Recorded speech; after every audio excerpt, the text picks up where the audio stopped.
Saudara-saudara pendengar yang kami kasihi dimanapun Anda berada, Anda kembali bersama kami dalam acara Telaga, Tegur Sapa Gembala Keluarga. Saya Gunawan Santoso dari Lembaga Bina Keluarga Kristen, dan kali ini saya bersama Ibu Dince Laluyan. Kami akan berbincang-bincang dengan Bapak Pendeta Dr. Paul Gunadi. Beliau adalah seorang pakar dalam bidang konseling, serta dosen di Seminari Alkitab Asia Tenggara, Malang. Perbincangan kami kali ini tentang dampak rohani pada keluarga. Kami percaya acara ini pasti bermanfaat bagi kita sekalian, dan dari studio kami mengucapkan selamat mengikuti. Pak Paul, saya ingin mengajukan satu pertanyaan. Apakah dampak rohani pada kehidupan keluarga, khususnya keluarga Kristen masa kini? Wah, ini dampaknya sangat-sangat besar ya, Ibu Dince, sebab kita tahu ya bahwa ya dalam keluarga-keluarga Kristen ada masalah-masalah yang terjadi, dan itu mempengaruhi anak-anak, dan itu sebabnya lah sebagian anak-anak dalam keluarga Kristen akhirnya memilih untuk meninggalkan iman orang tuanya. Nah, jadi memang kita mau memperhatikan sekali dampak ini. Mungkin saya bisa memulai dengan sebuah cerita ini, Ibu Dince dan Pak Gunawan. Di tahun 2008 itu di Amerika ada peristiwa yang sangat menggemparkan. Seorang anak berusia 14 tahun di sekolah dalam kelas menembak temannya yang berusia 15 tahun. Nah, si anak yang menembak ini namanya Brandon, dan seorang temannya yang ditembak itu bernama Larry. Nah, kenapa kok sampai begitu? Karena si Larry ini nih adalah seorang anak yang memang berperilaku feminin. Dan dia itu tuh ya sering digoda-goda karena perilakunya yang feminin. Tapi dia bukannya diam, digoda-goda, dia membalas menggoda. Jadi dia juga kadang-kadang mengeluarkan komentar-komentar yang genit kepada teman-teman prianya. Teman-teman prianya jadinya tuh yang nggak suka sama si Larry ini nih.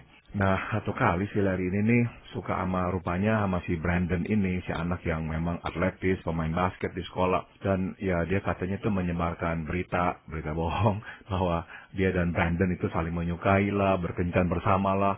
Wah, si Brandon itu tambah ngamuk, tambah marah, tapi masih diam, nggak berbuat apa-apa. Nah, satu kali mereka berpapasan di sekolah, si Larry ini kemudian mengeluarkan sapaan mesra, "Hi baby." Itu kan sapaan mesra kepada seorang kekasih, seolah-olah dia masih Brandon itu punya relasi cinta gitu. Waduh, si Brandon tambah ngamuk, dan dia kemudian berkata kepada teman-temannya, dia akan bunuh si Larry. Dan benar aja, dia datang ke sekolah suatu hari membawa pistol, dan waktu pelajaran bahasa Inggris dari belakang, dia tembak kepala si Larry 2 kali, sampai mati. Loh Pak, apa pengaruh keluarga Brandon terhadap dirinya sehingga dia berbuat perbuatan sadis seperti itu? Aduh, ini cerita memang sangat menyedihkan karena gini Bu Dince, Brandon ini adalah anak yang dibesarkan oleh orang tua yang bercerai. Nah, sebelum orang tuanya bercerai itu mereka sering berkelahi. Seperti apa berkelahinya? Papanya Brandon kalau lagi ngamuk itu cekek mamanya tuh sampai seperti begitu.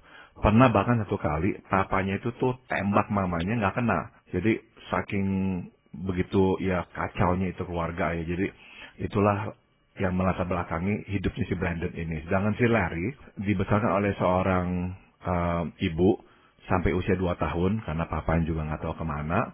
Akhirnya kemudian usia 2 tahun dia diserahkan untuk diadopsi oleh keluarga lain.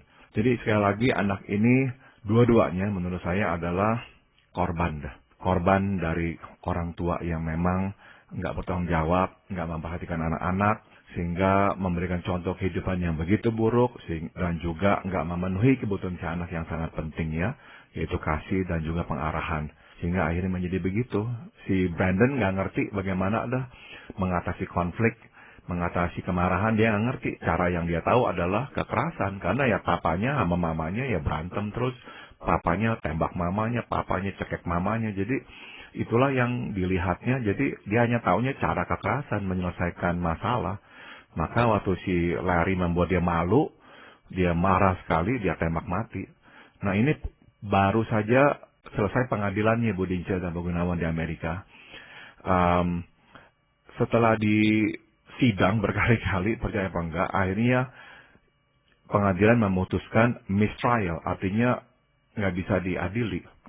Terserah kalau jaksa mau mengulang menuntut ya silakan, tapi pengadilan itu tuh akhirnya dianggap batal. Kenapa? Sebab juri yang biasanya menentukan salah apa nggak bersalahnya seseorang nggak bisa sampai pada kesimpulan nggak bisa memutuskan.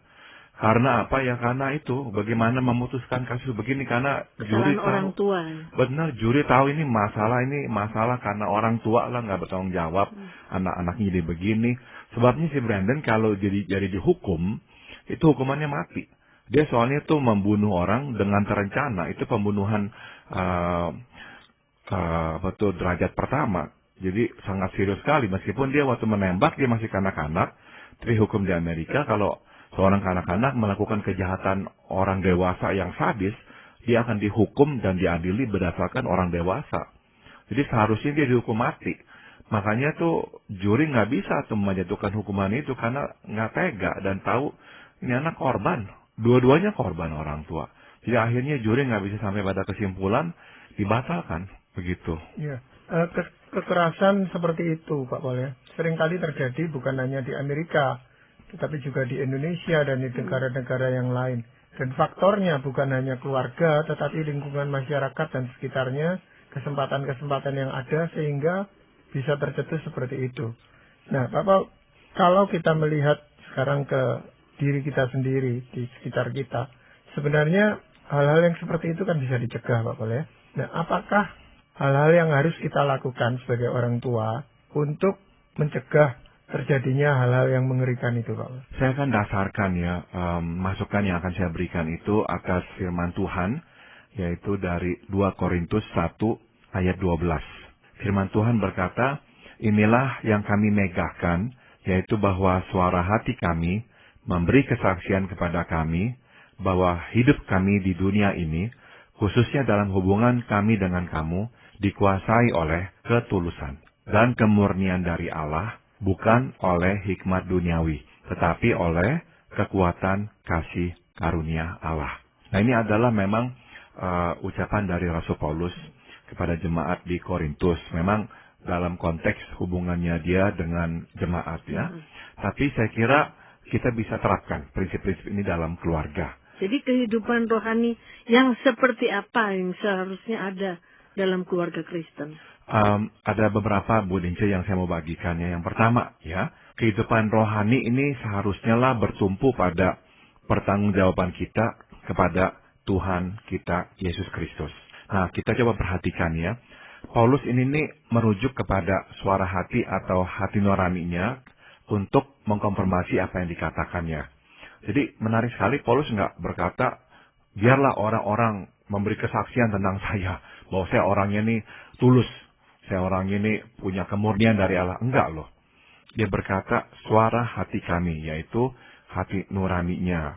Nah, sebab kenapa kok dia berkata hati nuraninya atau suara hatinya?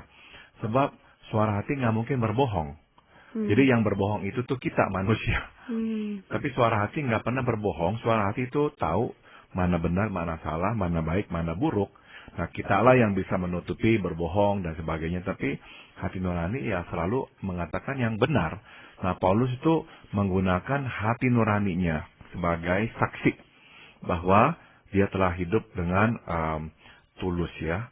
Nah, kita tahu ya Tuhan itu telah menitipkan ya hati nurani kepada kita.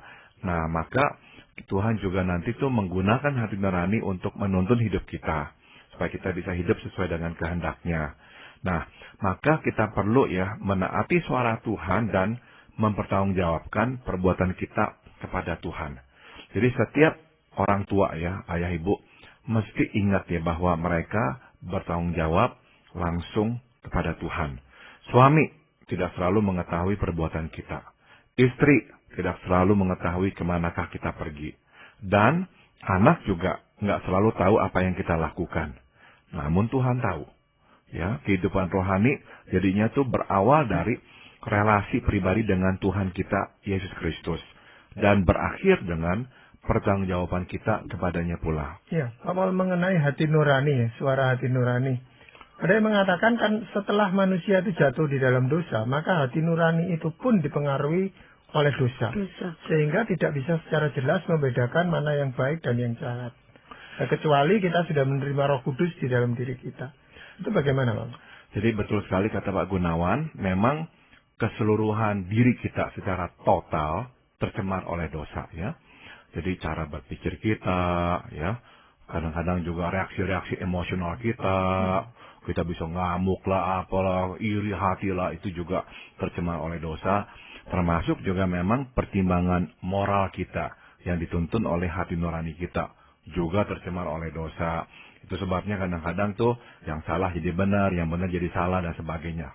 Nah, tapi seringkali berkaitan dengan hati nurani, meskipun telah tercemar oleh dosa, masih ada yang tersisa. Jadi nggak hilang 100%.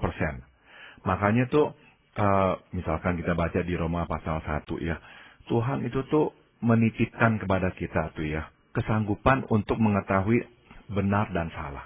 Makanya tuh waktu orang-orang di Roma, ya hidup semau-maunya, pesta pora, hidup bebas, ya makan minum dan kemudian pesta pora, seks dan sebagainya. Nah, Tuhan tuh menegur mereka lewat surat Paulus. Kenapa? Sebab sebetulnya mereka tahu mana salah, mana benar gitu. Makanya kita bisa menyimpulkan bahwa meskipun hati nurani kita itu tuh sudah tidak lagi sempurna dalam melakukan fungsinya, menuntun kita ke jalan yang benar, tapi masih tersisa, masih ada yang bisa mengatakan ini salah, itu betul. Sebab itulah dimanapun manusia berada, selalu akan akhirnya manusia itu membentuk atau melembagakan hukum, mana benar, mana salah. Memang yang nggak sempurna, tapi sekurang-kurangnya itu manusia selalu akhirnya berusaha melembagakan hukum. Hukum kan sebetulnya panduan mana salah, mana benar. Nah, jadi itulah kondisi manusia. Apalagi kalau misalkan orang itu memang sudah percaya ya pada Tuhan, dia baharui oleh kuasa Roh Kudus sehingga dia lebih mengerti mana benar, mana salah. Sudah tentu hati nuraninya makin berfungsi, makin optimal, meskipun ya tetap sebetulnya enggak sempurna, tapi makin optimal. Jadi benar-benar tuh kita sebetulnya cukup bisa lah bergantung ya pada hati nurani kita yang sudah juga dikuasai oleh Roh Kudus Tuhan. Nah Paulus makanya berkata, ini nih dasarnya saya nih. Hidup saya tuh dituntun tuh bukan oleh orang tuh nyuruh saya ini, enggak. Hati nurani saya sendiri. Nah, orang tua juga mesti begitu. Kadang-kadang kita kan harus ngaku ya bahwa kita anggap kitalah kepala keluarga, kitalah mama di rumah, dan nggak ada yang tahu di luar. Kadang-kadang kita berbuat semaunya lah. Tapi Tuhan tahu. Jadi setiap orang tua tuh mesti menyadari bahwa ini nih tanggung jawab saya nih. Bukan hanya kepada pasangan, tapi kepada Tuhan. Jadi jangan main-main ya. Ya, jadi kan orang tuanya Brandon itu Pak Tole ya, sudah mendidik si Brandon ini. Tetapi kan dia juga selain punya hati nurani, dia kan bisa menolak apa yang diajarkan oleh orang tuanya kepadanya Pak. Sehingga dia tetap melakukan perbuatan yang ya orang awam pun tahu bahwa itu sesuatu kejahatan gitu. Salah. Betul, dia pun pasti tahu itu salah ya.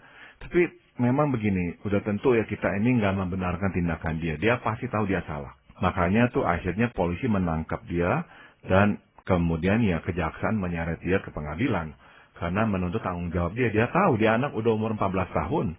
Namun yang menyulitkan adalah kita juga nggak bisa menyangkali fakta bahwa seorang anak apalagi umur belasan tahun ya yang belum dewasa benar-benar tuh boleh dikata mungkin 90% pertimbangannya dalam hidup itu tuh ya titipan dari lingkungan rumah tangganya atau keluarganya.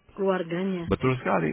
Kalau kita udah lebih dewasa, udah lebih tua, kita udah keluar dari rumah, bergaul dengan banyak orang, bertemu dengan banyak situasi, kita memang lebih bercampur dengan hal-hal lain. Tapi anak-anak umur 14 tahun, ya boleh dikata ya 90% dia itu kenapa begitu ya produk dari rumahnya. Sehingga meskipun dia punya pilihan, tapi pilihannya sangat terbatas. Sangat terbatas. Dia benar-benar tuh boleh dikata nggak ngerti lah bagaimana mengutarakan kemarahan.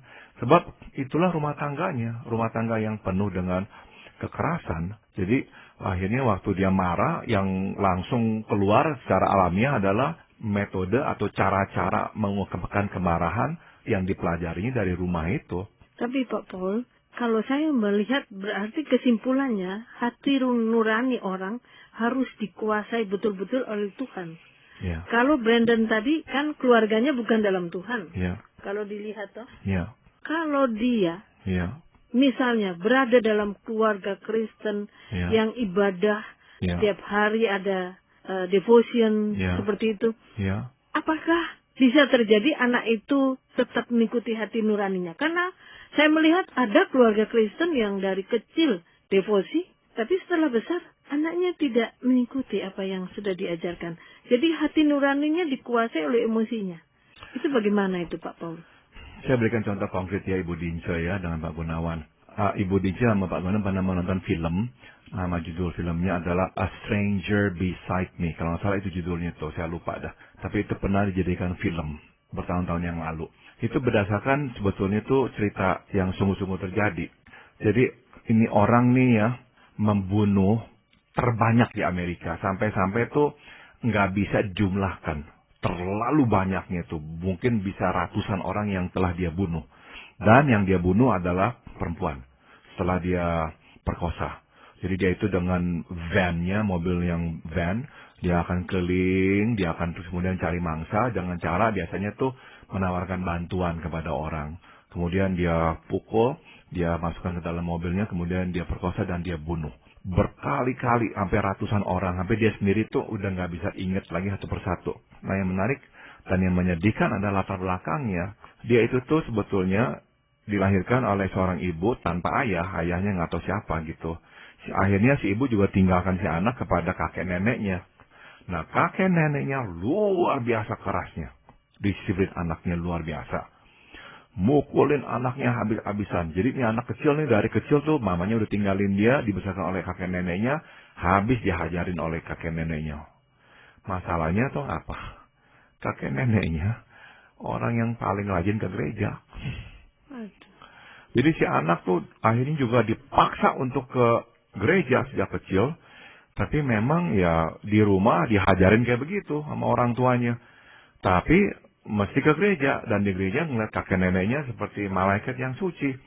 Jadi jiwanya ini anak rusak bener-bener. Bahkan tau apa, ini mungkin susah dipercaya, ini anak lagi remaja, jadi ketua remajanya di gerejanya itu tuh.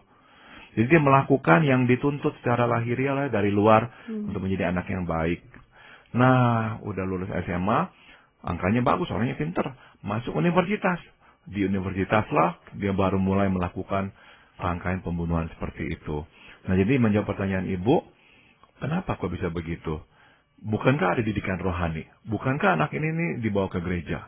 Iya, tapi yang terisi di dalamnya adalah tuh kebencian, kemarahan karena diperlakukan begitu buruk oleh kakek neneknya.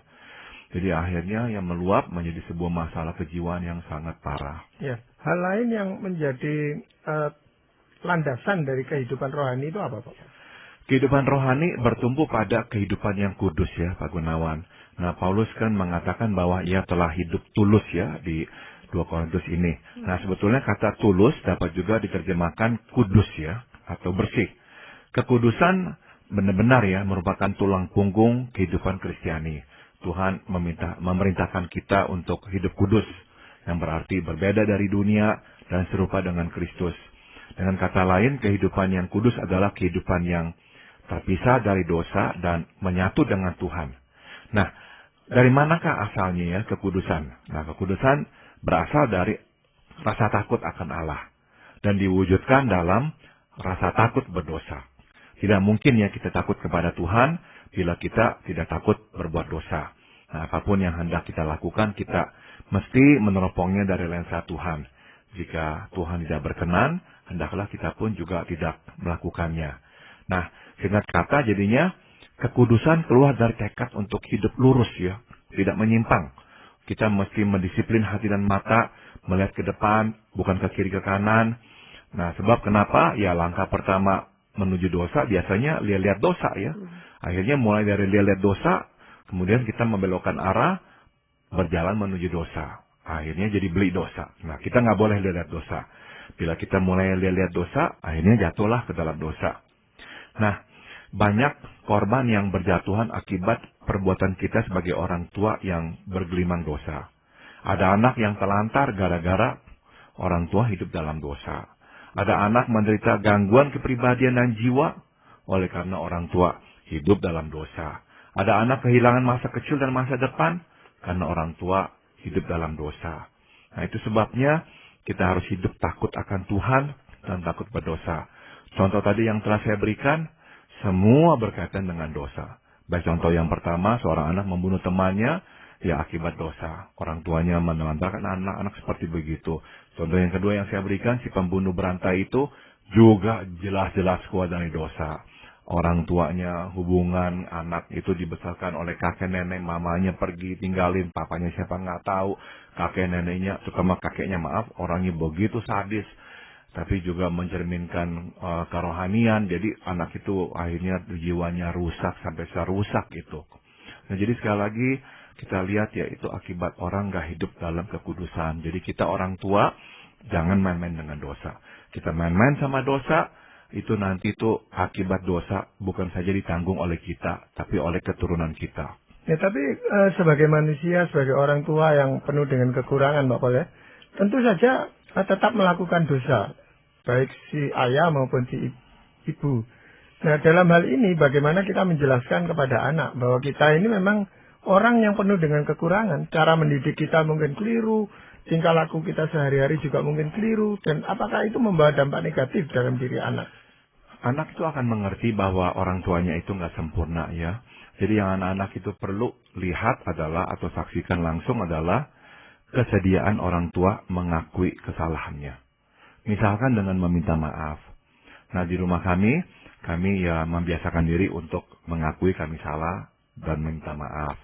Kedua, saya juga secara pribadi kadang-kadang bercerita tentang masa lalu saya. Misalkan bahwa saya dulu lagi masih remaja terlibat pornografi. Saya cerita sama anak-anak saya. Dan karena itulah waktu anak saya juga mengalami pergumulan yang sama, bisa cerita kepada saya. Sehingga bisa saling berbagi ya. Nah, jadi yang anak tuntut dari orang tua sebetulnya bukanlah kesempurnaan. Keterbukaan ya. Tapi keterbukaan. Mengakuilah diri apa adanya. Namun juga kesungguhan untuk mau memperbaiki hidup itu. Jadi nggak bisa kita berkata kepada anak-anak kita, ya udahlah, memang saya begini nih. Misalkan kita ini terus minum alkohol, mabuk-mabukan, ya harus terimalah, memang papa begini. Ya enggak, harus berusaha memang untuk hidup lebih baik lagi. Mungkin ada landasan lain, Pak Paul, di dalam kehidupan rohani ini. Yang ketiga adalah kehidupan rohani bertumpu pada kebenaran. Ya, Paulus mengatakan bahwa dia telah hidup dalam kemurnian dari Allah. Nah, kata kemurnian dapat juga diterjemahkan ketulusan. Dan kita tahu arti kata tulus adalah sama, luar dan dalam. Dengan kata lain, tulus berarti benar ya. Tidak munafik, tidak ada kepalsuan.